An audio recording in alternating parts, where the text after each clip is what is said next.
Sampurasun pamiarsa, wilujeng tepang deui sareng Wa Oce dina acara Wejangan Asih. Ayeuna urang bade ningal salah sawios paribasa Sunda anu kieu disebatna. Bersih ati jembar manah. Saenya atina bersih, manahna jembar. Naon anu diatoskeun dina ieu pariwaos kumargi urang kedah gaduh manah anu henteu gaduh sentimen ka batur, henteu gaduh henteu nisca ka batur. Ieu piwejang didugikeun dina Alkitab ku Gusti Yesus anu diserat dina kitab Injil Matius pasal anu ka-5 ayat anu ka-40 tilu dugi ka-48 ti ngawitan ayat 40 genep kieu unggalna.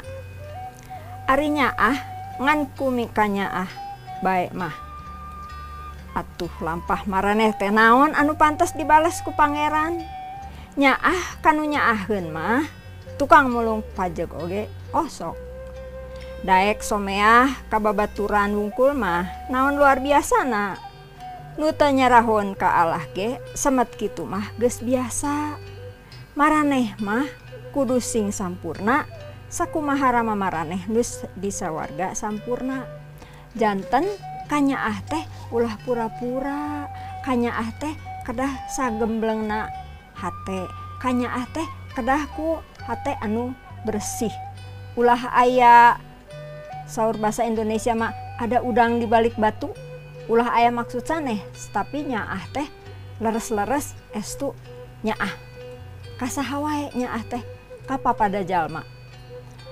Gusti miwuru ka urang yen urang kedah milampah kahadean, kasaean sanes supados urang salamet. Tapi kumargi urang parantos disalametkeun ku Gusti Isa Almasih. Urang kenging kasalametan langgeng, kasalametan sanes di dunya tapi oge di sawarga. Janji Gusti yen sing saha anu percaya ka Gusti Isa Almasih baris nampi kasalametan langgeng. Kukituna urang upami tos kenging kasalametan langgeng piraku urang henteu mulang tarima, piraku urang henteu ngalampahkeun kasaean ka batur. Urang kedah milampah kasaean ka batur sanes pedah urang hoyong salamet, namun kumargi urang parantos disalametkeun. Urang milampah kasaean ka batur sanes pedah hoyong kapuji ku batur. Sanes pedah urang hirupna supados teu dipikangewa ku batur, tapi kumargi urang hirupna tos dianyarkeun ku Gusti. Kumargi hirup urang tos dikawasaan ku mantena. Janten urang tiasa milampah kahadean. Urang tiasa bersih ati jembar manah. Urang milampah kahadean supados kaasih Gusti katembong dina hirup urang. Hirup urang kedah mintonkeun kaasih Gusti anu parantos dipaparinkeun ka urang. Nyaeta hirup anu sampurna anu kamanah ku Gusti. Janten bersih ati jembar manah teh sanes supados kapuji. Tapi supados kahirupan urang anu tos dikawasaan ku Gusti tiasa janten berkah kanggo sasama urang, kanggo jalmi sabudureun urang, kangge sing saha anu aya di sakuriling urang. Urang midamel kasaean sanes ku ikhtiar nyalira, tapi kumargi kawasa Gusti anu ngawasaan hirup urang.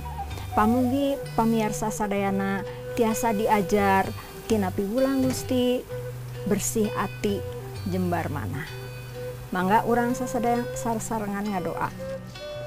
Gusti hatur nuhun piwulang Gusti supados abdi bersih ati jembar manah, supados abdi tiasa janten berkah kangge sasama abdi, kangge sadaya jalmi di sakurilingan abdi. Hatur nuhun Gusti paparin abdi kakiatan, paparin abdi kasabaran, paparin abdi kaasih anu ti Gusti. Mung dilebet asmaning Gusti Yesus Kristus abdi parantos Nanada kalayan ucap syukur. Amin.